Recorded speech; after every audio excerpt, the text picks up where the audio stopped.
The private dining room at the Fairmont, San Francisco, was grand, yet somehow suffocating. My father's 65th birthday was in full swing, champagne flowing, laughter echoing as guests toasted to his decades in finance. I sat at the far end of the table, silent, pushing grilled halibut around my plate, trying to disappear into the linen-draped background. "And here's to my son Nathan," Dad announced proudly, raising his glass, "now a senior partner at Westbridge Capital, just like his old man." My brother rose, soaking in the applause. His Rolex glinted under the chandelier. His navy suit looked tailored by the gods. Nathan always had the pedigree. Wharton grad, elite internships, the Ivy League wife. "Thanks, Dad," he smiled. "Learned from the best." I sipped my wine, recalling the countless times I heard, "Why can't you be more like Nathan?" Choosing robotics over finance, building my own tech lab instead of joining Dad's firm, investing in silent innovation instead of status symbols. "And then there's Zoe," my mother chimed in, with that same brittle smile. "Still doing those gadgets, right, dear?" "Advanced robotics and neuro-AI interfaces," I answered calmly. "Our last project improved autonomous surgical systems." Yes, Dad waved dismissively.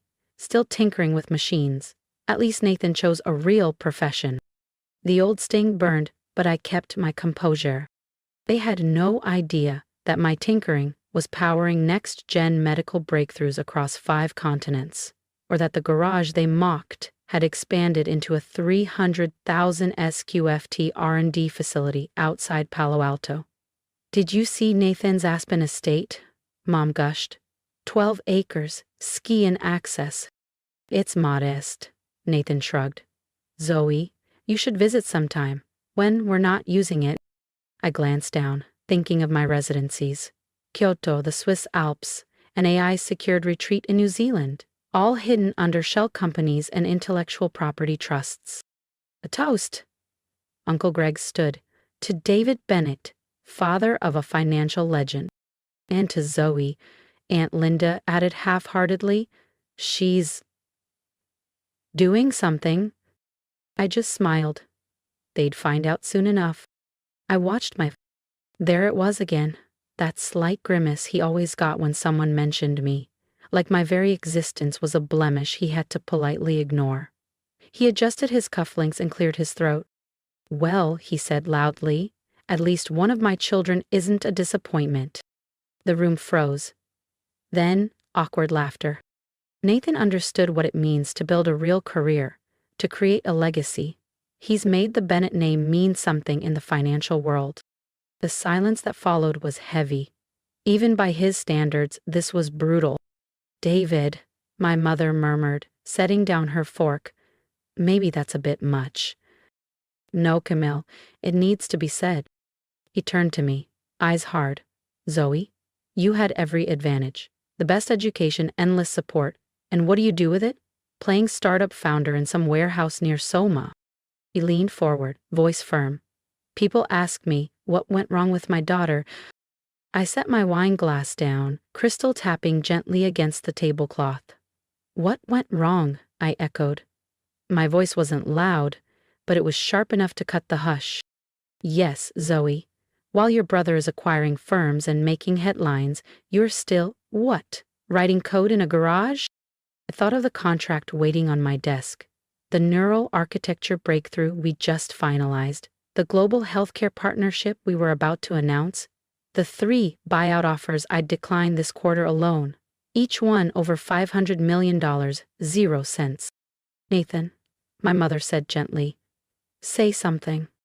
"She's doing fine," Nathan offered with a faint smile. "At least she's independent." "Independent?" my father scoffed. "Is that what we're calling failure now?" He pointed his glass at me. "At 36, your brother was already managing over $1 billion in assets. You? You're 36 with nothing to show but some tech fantasy. You're not Steve Jobs, Zoe." I looked around.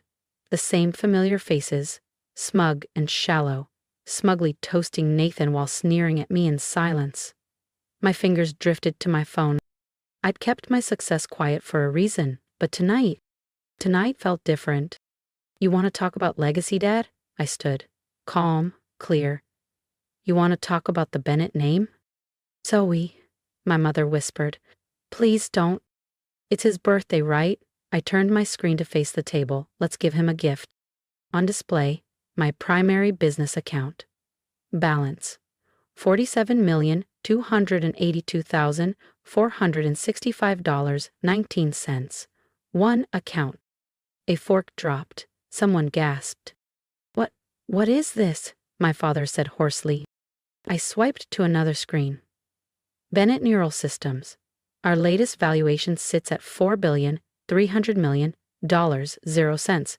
You might know the company better as BNS Group. We're behind the autonomous systems you saw featured in Forbes last month. Nathan's expression cracked. And Fonez? You own BNS? I built BNS. He blinked. You're the one who turned down Amazon's acquisition? They lowballed me. I pulled up the offers. Amazon, Meta, Samsung. All rejected. I have bigger plans. You're lying, my father muttered. I tapped into public filings. See for yourself. Though you won't find my name easily. I value privacy, which let me build an empire while you all laughed at my coding hobby. My mother sat in stunned silence. Nathan was frantically scrolling his phone under the table. The warehouse you mock? It's the front. Our real HQ is 3 floors of the Crosswind building downtown. Nathan paled. We've been trying to lease space there. You'll need to speak to the owner, I said evenly. That's me. The silence was total now. Not a sip, not a breath. But why didn't you ever say anything? My mother whispered. I looked her in the eyes. Because none of you ever asked. I turned to my father. You wanted to talk about legacy? In Silicon Valley, the Bennett name means something, just not because of you.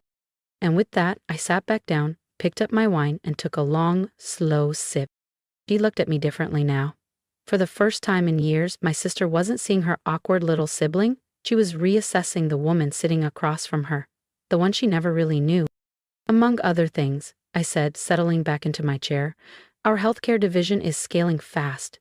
We're transforming diagnostic AI in ways that could save millions of lives. My father still hadn't recovered. His mouth opened slightly, then closed. The Sterling Tower, he managed. That's a $300 million 0-cents property. Was, I corrected. It's worth considerably more now after the upgrades. Would you like to see the deed? My mother's hostess instincts finally kicked in. She reached across the table, her diamond bracelet flashing under the chandelier. Darling, this is wonderful. But why didn't you tell us? We could have helped, made introductions. I gently pulled my hand away. Introductions? Like when you told the Hamiltons I was wasting their time? Or when Dad advised his clients to steer clear of my hobby? Her face drained of color. She remembered. 3 years ago, the Hamiltons had been ready to invest. My parents convinced them I was a bad bet. We were trying to protect them, Dad said stiffly, and protect you from failure. Protect them? I laughed, quiet and bitter. Those who did invest saw their money grow 800% in 18 months. The Hamiltons tried to buy back in recently. I shrugged. I declined. Ella Uncle Greg, who'd barely acknowledged me all evening, leaned forward, suddenly intrigued. Zoe, my son's launching a crypto-based tech startup. I was wondering. No, I said, calm, firm. I'm not entertaining pitches from family. Not anymore. But we're family, Nathan protested, his voice rising slightly. That has to count for something. Does it? I turned to him, remembering the sabotage. Like when you convinced your firm not to consider my proposal? Told them my software lacked structure right before our system was adopted by their competitors? He paled. I didn't know. No, I said quietly. You didn't. None of you did.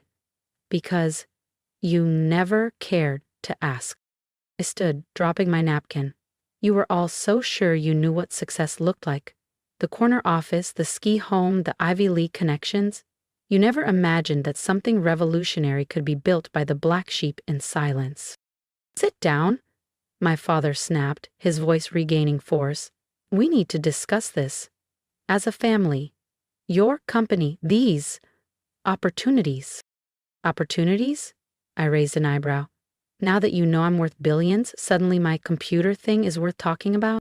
Don't be difficult, my mother said hastily. Your father's just trying to understand. We all are, it's a lot. I scanned their faces. Uncles, aunts, cousins, people who spent years pitying me, mocking me. Now they stared as if I were a vault cracked open, eyes glinting not with pride, but calculation. Know what's funny? I said, reaching for my purse. I used to dream about this moment, proving you wrong, showing you what I built. I paused, but standing here now, I realized something. Your approval stopped mattering to me years ago. Zoe, wait, Nathan said, rising. There may be synergy between your tech and some of our firms. Synergy? I laughed. Now you want synergy? What happened to my amateur garage hobby? My father shoved his chair back. Enough. I won't have you ruin my birthday with this spectacle. If I've built something worthwhile, fine, he said stiffly. But your attitude. My attitude? I snapped. Like your attitude when you called me a failure in front of the entire family? Or when you couldn't even visit my office once in 7 years? He fell silent. And in that silence, I saw it. For the first time in my life, my father didn't know he was right. I pulled an envelope from my purse and placed it on the table. Happy birthday, Dad. He eyed it warily. What is this? Something interesting. I leaned in slightly. The deed to your law firm's building. His eyes widened. S&P ECKG Group bought it last month through a shell subsidiary. Consider this your notice. Your rent doubles next quarter. Market rates, I added with a smile. You understand. Chaos erupted. My mother gasped audibly. Nathan was frantically Googling. My father just stared at the envelope, as if it might explode. You can't do this, he whispered. But I already had. If you want to see what Zoe does next, and how power, legacy, and revenge truly unfold, make sure to subscribe so you don't miss the moment everything changes again. He finally found his voice. You can't actually do this. I tilted my head, calm and steady. Actually, I can. It's called good business sense.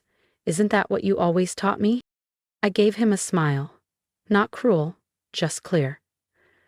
Don't worry, I'm not being vindictive. You're welcome to stay at the new rate. Or, feel free to move to another building in the city. I paused, letting the weight of the moment settle. Though you might want to check who owns those first. I turned to go, but Nathan reached out and caught my arm. Wait. At least let me take you to lunch next week. Just the two of us. Talk, sister to brother. I gently pulled my arm free. I'm afraid I'm busy. I'll be finalizing the acquisition of your firm's biggest client. His face went white. You mean the same client you convinced to reject my software proposal? Don't worry, I added softly. I'm sure your partners will understand. After all, it's just business. Zoe, my mother called out as I reached the door. What do you want from us? I paused. For years, I would have had an answer. Validation, respect, something resembling love. But now, nothing, I said. That's the beauty of success. It shows you what matters and what doesn't. Oh, as I walked out of the private dining room, the noise erupted behind me. Voices raised, chairs shifting. My phone buzzed. First Nathan, then Mom, then a flood of messages from relatives suddenly interested in my life. I stepped into my waiting car. The office, please, I told James, my driver. He glanced at me in the mirror. Everything all right, Miss Bennett? Better than all right, I said. I just gave my father his birthday gift, the truth. Back at my true office, the top floor of Sterling Tower, I sank into my leather chair. My phone lit up again. Mom, please call. Nathan, let me explain. Dad, call me immediately. I had to weep them all. I had better things to do. My team had just sent the latest acquisition briefs. BNS Group was weeks away from announcing a breakthrough in predictive neural AI. My net worth was about to double. Then, a knock at the door. Sarah stepped in. "Your brother Nathan is in the lobby. Says he won't leave until you see him." I glanced at the security feed on my monitor. There she was, Emma. Still in the same designer dress from the dinner, but now visibly unraveling. Her poise had slipped, her confidence cracked. She looked like someone clinging to a version of the world that no longer existed. "Tell her my schedule is full," I said to Sarah, not even looking up from my screen. "But she's welcome to book an appointment, through official channels, of course." Sarah nodded and stepped out. I watched as Emma received the message in the lobby. Her shoulders stiffened, and I saw the exact moment she realized this wasn't going to be one of those conversations where charm and old ties would work. Her face hardened, then she turned and left. I leaned back and looked out over San Francisco's skyline. Lights glittered like ambition realized. For years, I let their narrow, outdated definition of success diminish me. Ivy League degrees, law partnerships, applause at the dinner table. But I'd been chasing the wrong prize. Success isn't about proving them wrong. It's about proving yourself right. I picked up my phone one last time and typed out a single group message. "Thank you for teaching me that failure is subjective. Turns out, so is success. Rest assured. The rent hike? Strictly business. Just like you always preached. Oh, and Emma, your firm's former client, sends their regards. They're thrilled to implement BNS Group's legal AI platform through your competitors." I hit send. Then I turned off my phone and slid it into a drawer. There were acquisition briefs to review, international rollouts to plan. My attention returned to the glowing proposal on my desk. Empires aren't built on family validation. They're built by those willing to be underestimated. And I've been underestimated for the very last time. If you've made it this far, thank you, truly. I'm not here to play the victim or ask for sympathy. I'm here to remind you that sometimes the best revenge isn't loud. It's not about shouting your success. It's about becoming so undeniably excellent that even your silence echoes. So if you felt even a spark of something while watching my story, drop a comment below. Tell me if you've ever been underestimated by the people who were supposed to believe in you most. Or maybe you're still building quietly like I once was. If that's you, I see you, and I promise your time will come. And if you're ready to walk with me through more stories like this, stories of quiet strength, of long overdue recognition, of power finally reclaimed, then hit that subscribe button. This journey isn't just mine anymore. It belongs to everyone who's ever been called a failure before proving they were the future. Here's what I learned. Validation from others is optional, but belief in yourself? Non-negotiable. So take the risk. Bet on yourself. Build your empire in silence. Then let the results speak so loud, no one dares question you again.